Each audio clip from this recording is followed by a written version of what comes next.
दोस्तों नमस्कार। भारत की मंत्री स्मृति ईरानी जो है अभी हाल में 2 दिन की सऊदी अरब की सरकारी यात्रा पर गई हुई थी और उनके साथ जो है वो पूरा एक डेलीगेशन गया हुआ था और साथ में विदेश राज्य मंत्री वी मुरलीधरन भी गए हुए थे। और इस यात्रा को लेकर के स्मृति ईरानी खुद बहुत ही एक्साइटेड थी और उन्होंने इस यात्रा के संबंध में बहुत सारे फोटोग्राफ्स अपने ट्विटर हैंडल पर शेयर किया है लोगों से और साथ ही साथ में कई सारे ट्वीट्स भी उन्होंने इस यात्रा को लेकर के किया है और अपने अनुभव को साझा किया है। कई मायनों में ये जो यात्रा है स्मृति ईरानी का ये यूनिक है और स्थिति ये हो गया है अब कि इस यात्रा को लेकर के तारीफ भी हो रही है और थोड़ी बहुत आलोचना भी हो रही है। तो हम जो है इस वीडियो के अंदर दोनों ही पक्षों के बारे में चर्चा करेंगे, लेकिन सबसे पहले जो है हम इसमें इस यात्रा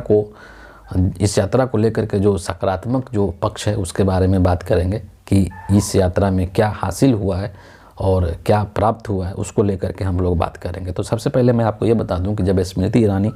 सऊदी अरब के यात्रा पर गई तो इस यात्रा को भारत और सऊदी अरब के बीच में एक सांस्कृतिक और राजनीतिक संबंधों के सुदृढ़ीकरण के रूप में देखा जा रहा है कि इससे जो राजनीतिक और साथ में जो सांस्कृतिक संबंध है वो बहुत ही मजबूत होगा, सुदृढ़ होगा। और पहले से भी सऊदी अरब का भारत के साथ जो रिश्ता रहा है वो बहुत ही अच्छा रहा है और उसी में एक ये नेक्स्ट कदम माना जा रहा है। दूसरी जो महत्वपूर्ण बात है कि इस यात्रा का एक प्रमुख उद्देश्य ये था कि 2024 के अंदर जो हज यात्रा का पूरा जो कार्यक्रम है उसका जायज़ा लेने के लिए स्मृति ईरानी वहाँ पर गई हुई थी और इस चीज़ को लेकर के हज यात्रियों से संबंधित विभिन्न मुद्दों को लेकर के भारत और सऊदी अरब के बीच में एक समझौता भी किया गया है और एक जो यात्रियों की जो संख्या है वो 1,75,025 यात्रियों की संख्या के ऊपर एक तरह से समझौता हुआ कि इतने यात्री जो हैं वो हज की यात्रा करेंगे 2024 के अंदर। और ये जो है बहुत ही एक अच्छी बात है। उनके लिए क्या क्या वहाँ पर व्यवस्थाएं की जाएंगी और क्या क्या व्यवस्थाएं होंगी, इन तमाम चीज़ों को लेकर के चर्चा हुई है और उस पर एक समझौता हुआ है दोनों देशों के बीच में, जो कि बहुत ही अच्छी बात है। और तीसरी चीज़ जो है कि सऊदी अरब के अंदर जो भारतीय लोग रहते हैं, काम करते हैं, किसी भी तरीके का वहाँ पर व्यापार करते हैं या वैसे भी रहते हैं, तो उनके प्रतिनिधि मंडल से भी स्मृति ईरानी ने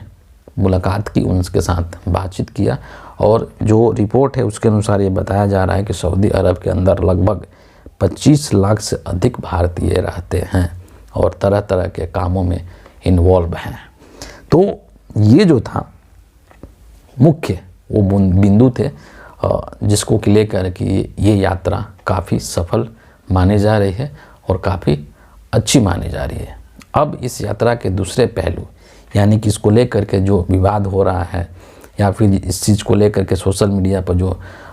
चर्चा चल रहा है एक तरीके का, उसके बारे में हम लोग बात करेंगे। सबसे पहले मैं आपको बता दूं कि स्मृति ईरानी जो है सऊदी अरब की यात्रा पर गई थी तो वहाँ से वो मदीना भी गई थी, जो कि बहुत एक पवित्र तीर्थ स्थल माना जाता है मुस्लिमों के लिए। और वहाँ के 3 प्रमुख जो मस्जिद है उनका भी दौरा किया था, वहाँ भी घूमने गई थी। उसका जो नाम है सबसे पहला जो है मस्जिद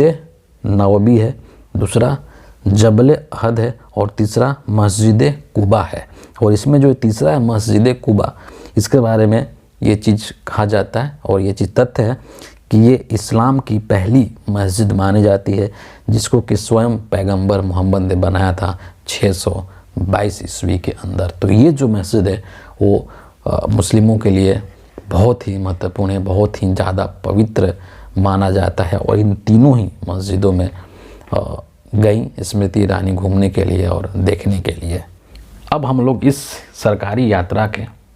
दूसरे पक्ष के बारे में चर्चा करेंगे, जो कि थोड़ी बहुत आलोचना और विवाद से संबंधित है, जिसको कि लेकर के सोशल मीडिया पर चर्चा काफ़ी तेज हो चुका है। और इसकी जो आलोचना है वो दो स्तर पर, एक राष्ट्रीय स्तर पर और एक अंतर्राष्ट्रीय स्तर पर, यानी कि भारत में भी इस चीज़ को लेकर के कुछ लोग इसकी आलोचना कर रहे हैं और ख़ास करके जो बीजेपी के जो समर्थक हैं उनसे एक क्वेश्चन पूछ रहे हैं, एक प्रश्न पूछ रहे हैं कि भारत के अंदर बीजेपी जो हिंदू मुस्लिम की राजनीति करती है, मुस्लिमों के खिलाफ नफरत उगलती है, नफरत फैलाती है, और वहीं तुम्हारी नेता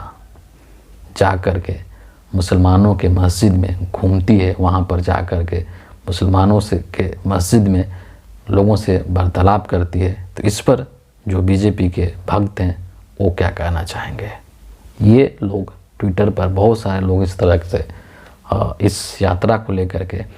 प्रश्न कर रहे हैं बीजेपी के समर्थकों से। लेकिन इससे भी जो बड़ी चीज़ है वो ये है कि अंतर्राष्ट्रीय स्तर पर जो कुछ मुस्लिम कट्टरपंथी लोग हैं उन्होंने इस यात्रा को लेकर के नाराज़गी दर्ज की है और नाराज़गी दिखाई है, और उनका ये कहना है कि एक गैर मुस्लिम और वो भी एक महिला को मदीना की यात्रा करने की अनुमति नहीं देनी चाहिए। और उनका भी ये जो तर्क है वो यही है कि चूँकि बीजेपी जो है क्या है कि हिंदुत्व की विचारधारा को बढ़ाने वाली एक पार्टी है जो कि मुस्लिम अल्पसंख्यकों के खिलाफ जो है वो गलत रुख अपनाती है, उनके साथ नाइंसाफ़ी करती है, उनके साथ नफ़रत और वैमनस्य वाली व्यवहार करती है। वैसी स्थिति में क्यों उस पार्टी के एक नेता को सबसे मुसलमानों के सबसे पवित्र तीर्थस्थल मदीना पर जाने की अनुमति दी गई। ये जो मदीना शहर है वो केवल मुसलमानों के लिए है। और इतना ही नहीं, पाकिस्तान ने भी स्मृति ईरानी की इस यात्रा को लेकर के अपनी प्रतिक्रिया दी है और अपनी नाराज़गी जताई है। और उसने जो है खास करके स्मृति ईरानी के ड्रेस को लेकर के, उनके पहनावे को लेकर के नाराज़गी जताई है। और कुबा मस्जिद जो है, जो कि जब सबसे पुराना मस्जिद माना जाता है, पाकिस्तान ने ये कहा है कि कुबा मस्जिद में नहीं जाने देना चाहिए था, क्योंकि स्मृति ईरानी एक तो महिला है, दूसरे उनका जो पहनावा है वो अनुकूल नहीं था, उन्होंने बुर्का नहीं पहना था, इसीलिए उनको इस यात्रा के लिए अनुमति नहीं देना चाहिए था सऊदी अरब सरकार को। और साथ ही जो वहाँ का एक न्यूज़पेपर है द न्यूज़, उसने इस यात्रा को हिंदू डेलीगेशन का नाम दिया है। आप समझ रहे हैं कि इसको भारतीय डेलीगेशन नहीं कहा है बल्कि हिंदू डेलीगेशन का नाम देकर के इसको एक सांप्रदायिक रूप देने की कोशिश की गई है पाकिस्तान के अखबार के द्वारा। तो ये जो था पूरा स्मृति ईरानी की इस 2 दिवसीय सरकारी यात्रा को लेकर के एक लोगों का एक मिला जुला प्रतिक्रिया था, जो कि इस वीडियो के माध्यम से मैंने आपसे साझा कर दिया। और इस पूरे मामले को लेकर के आप क्या सोचते हैं उसके बारे में आप जो है वो कमेंट करके हमसे शेयर कर सकते हैं। बहुत बहुत धन्यवाद।